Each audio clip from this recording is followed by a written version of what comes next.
Ouvrons notre Bible au livre de Zacharie, chapitre 1. Zacharie 1.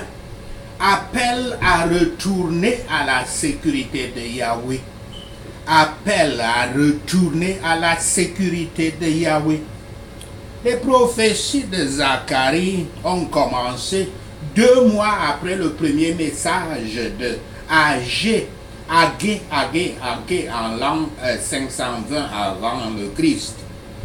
Au moins 30 personnes mentionnées dans la Bible portent le nom de Zacharie. Zachariah, un nom qui signifie Yah se souvient, Yahweh se souvient. Le prophète et l'auteur de ce livre, cependant, est également identifié comme étant le fils de Berechiah et le petit-fils d'Iddo. Il est né pendant la captivité de Juda à Babylone et est retourné à Jérusalem avec le groupe dirigé par Zorobabel. Iddo était un prêtre pendant ce temps de captivité, comme nous le voyons dans Néhémie 12, versets 1 à 7. Et Zacharie finit par succéder à son grand frère, à son grand-père dans ce rôle. Après environ 70 ans d'exil dans un pays étranger, le peuple de Yahweh est libéré en application d'un décret du roi Cyrus le Grand, le Perse, pour retourner dans leur patrie et découvrir que les murs et le temple de Jérusalem ont été démolis. Des projets sont prévus pour la reconstruction, mais les gens ont besoin de beaucoup d'encouragement et de foi pendant cette période. En tant que prophète et prêtre, Zacharie apporte l'assurance de la fidélité et de l'espérance de Yahweh pour l'avenir de son peuple. Les livres de Agé, Zacharie et Malachie ont été écrits dans la période pro-exilique de l'histoire d'Israël pour offrir de l'espoir à un peuple dont la vie nationale et personnelle avait été brisée par la destruction babylonienne de Jérusalem et la captivité du peuple. Zacharie dépasse le fardeau d'Agé pour la situation immédiate et terrestre de la communauté pro-exilite et voit à travers une vision et un rêve le déploiement du dessein divin pour tout le peuple de Yahweh et pour tous les âges à venir. Dans son message d'ouverture, Zacharie avait averti les gens qui venaient de commencer la construction du temple qu'ils devaient écouter le message de Yahweh à travers les prophètes. Ils devaient également garder une relation étroite avec Yahweh afin qu'il n'y ait plus de jugement. Ce message d'ouverture est suivi de visions des visions qui avaient encouragé les constructeurs à un moment où ils étaient prêts à abandonner. Zacharie les avait reconfortés en leur disant que Yahweh avait un plan à long terme pour Israël. Cette prophétie convient à tous, car la portée est de réprimer le péché et de menacer des jugements de Yahweh menacer les impénitents des jugements de Yahweh et d'encourager ceux qui craignent Yahweh avec des assurances de la miséricorde que Dieu a pour son Église et spécialement de la venue du Messie et l'établissement de son royaume dans le monde. Zacharie 1, verset 1 à 6, une exhortation à la repentance. Verset 1. Zacharie, identifié ici comme le fils de Berekia, et le petit-fils d'Edo, le prêtre, est également mentionné dans Esdras 5, verset 1, 6, verset 14, et dans Néhémie 12, verset 16. Cependant, ces deux citations impliquent que le prophète est le fils d'Edo, et aucune ne mentionne Berekia.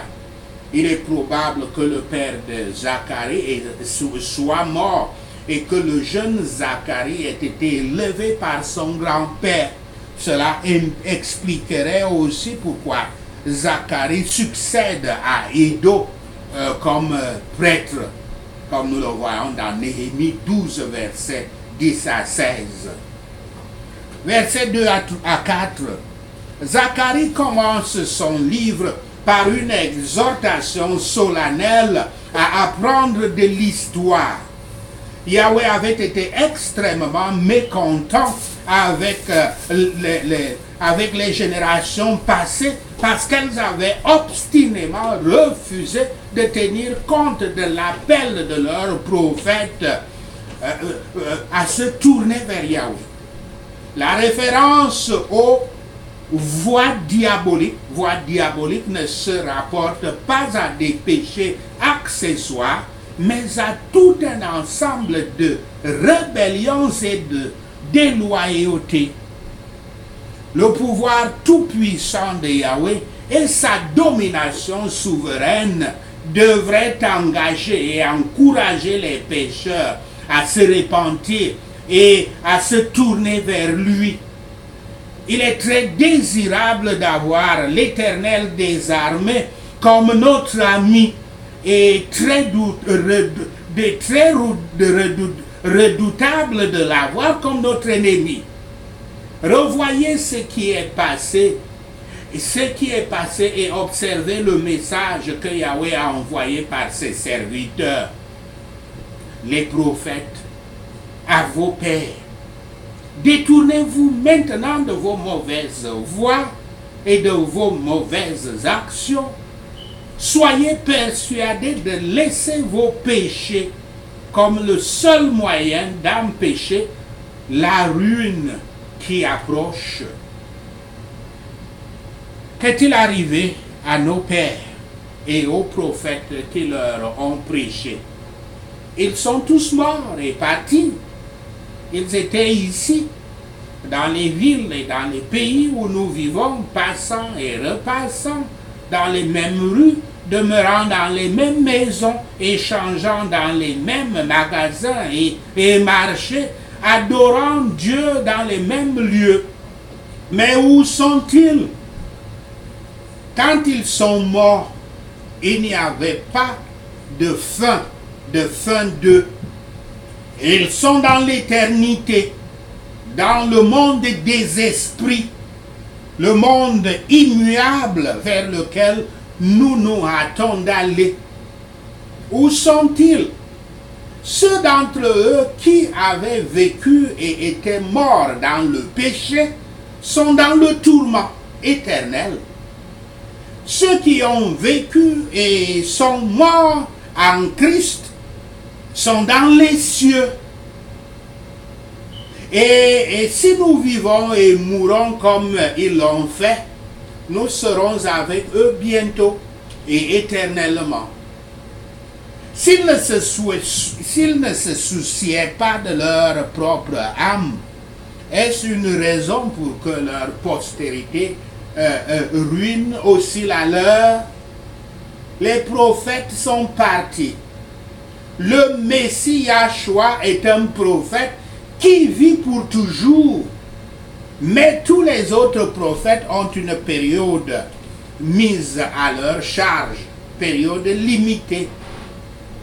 Oh, que cette considération avait son poids, si elle avait son poids, que les ministres mourants s'occupent des mourants au sujet de leurs âmes qui ne meurent jamais et d'une éternité terrible au bord de laquelle les deux sont debout.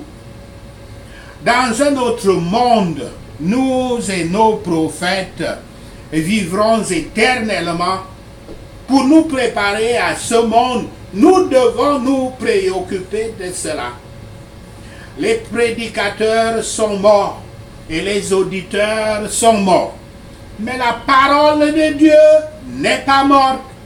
Pas un seul iota ou titre ne tomba sur le sol. Voici donc la prophétie de Zacharie. En l'an 500 environ. Mais elle est enseignée depuis 2500 ans. Plus de 2500 ans. Mais sa parole est la même, elle n'a pas changé. Zacharie 1, verset 7 à 17. Une vision du ministère des anges. Verset 7.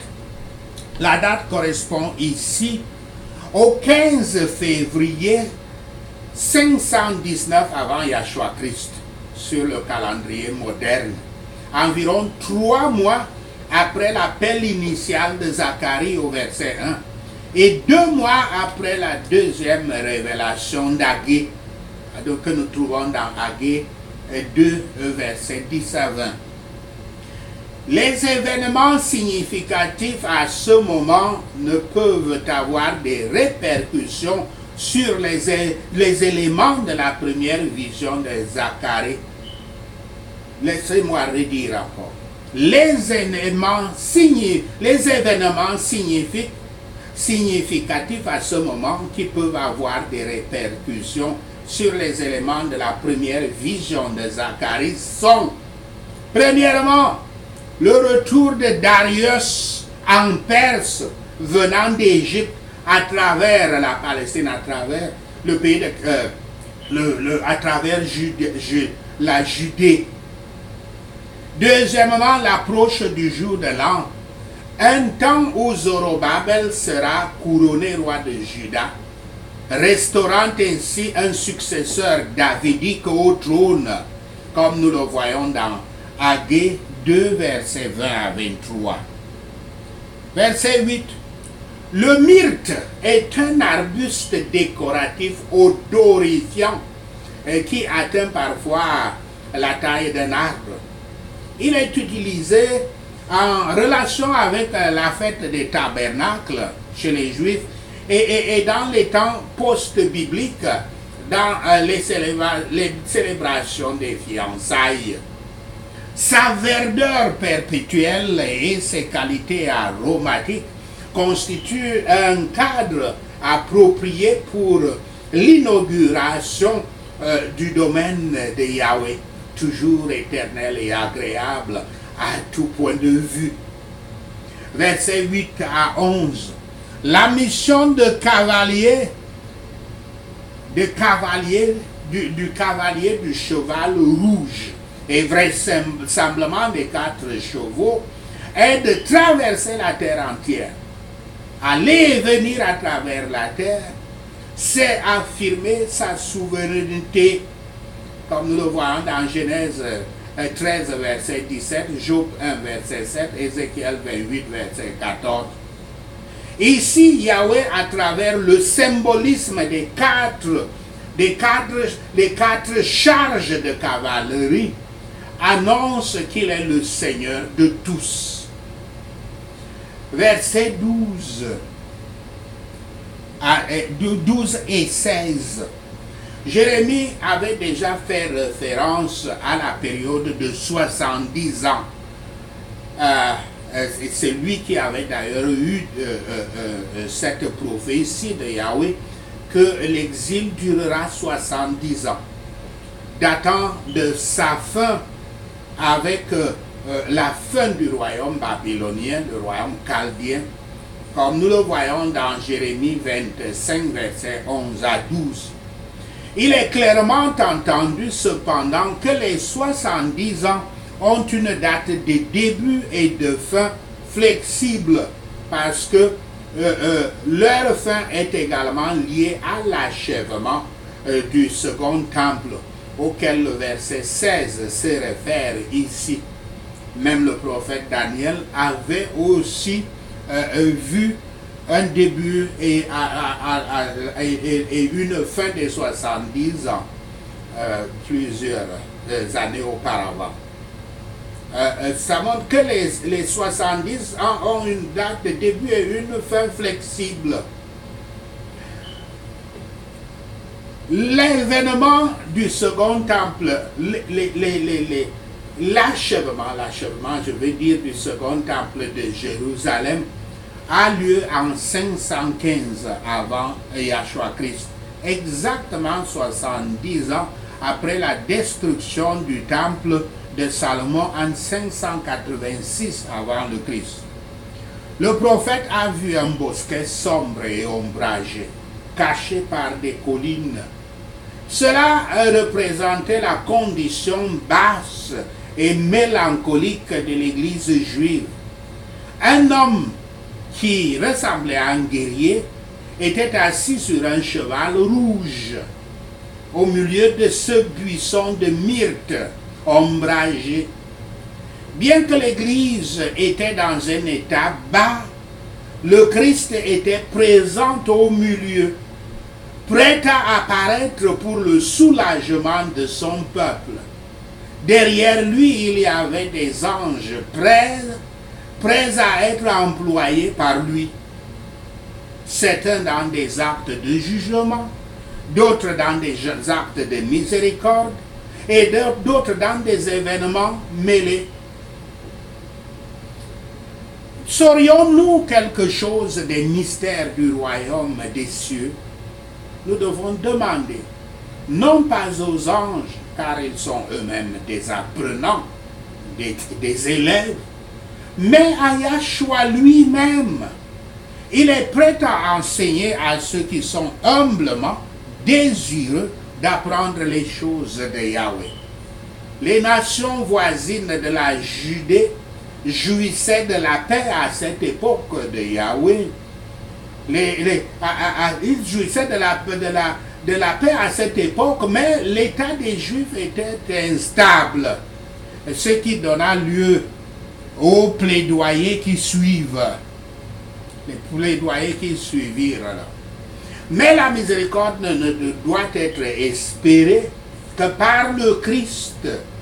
Son intercession par son Église prévaut. Yahweh a répondu à l'ange, cet ange de l'Alliance, avec des promesses de miséricorde et de délivrance. Toutes les bonnes paroles et les paroles réconfortantes de l'Évangile que nous recevons de Yahshua le Messie, comme il les a reçus du Père Yahweh, en réponse à la prière de son sang. Et ces ministres doivent les prêcher au monde entier. La terre restait immobile et était au repos. Il n'est pas rare que les ennemis de Yahweh se reposent dans le péché, tandis que son peuple subit des corrections, est harcelé par la tentation, inquiété par la peur de la colère, ou gémissant sous l'oppression et la persécution. Voici des prédictions qui faisaient référence à la renaissance des Juifs après la captivité. Mais ces événements étaient des ombres de ce qui se passera dans l'Église après la fin de l'oppression du Nouveau Testament. Zacharie 1, versets 18 à 21.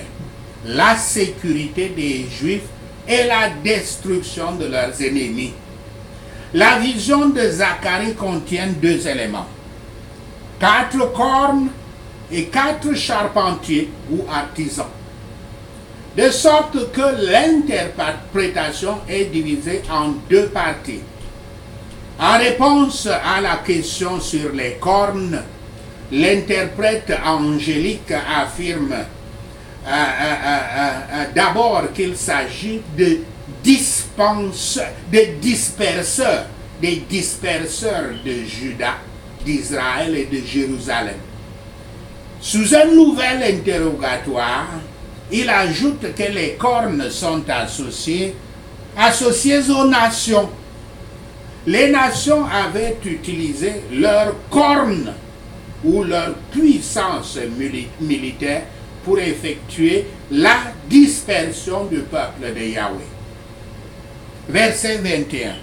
La tâche du charpentier est de faire tomber les nations pour annuler l'effet de leur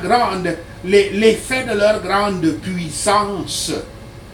Le résultat final inversera vraisemblablement la dispersion, de sorte que les dispersés puissent retourner à leur terre. Les ennemis de l'Église menacent de couper le nom d'Israël, de supprimer le nom d'Israël. Ce sont des cornes, emblèmes du pouvoir, de la force et de la violence. Le prophète les vit si formidable qu'il continua à désespérer de la sécurité de tout homme de bien et du succès du bon travail. Mais Yahweh lui a montré 4 ouvriers, 4 charpentiers habilités à couper ses cornes. Avec un œil des sens, nous voyons le pouvoir des ennemis de l'Église et regardons dans quel côté nous allons. Le monde nous le montre, ce côté. Mais ce n'est qu'avec un œil de foi que nous le voyons en sécurité. Nous voyons que ce chemin peut être en sécurité. Yahweh nous le montre. Quand Dieu a du travail à faire, il en élèvera certains pour le faire et d'autres pour le défendre et encore d'autres pour protéger ceux qui sont employés pour le faire.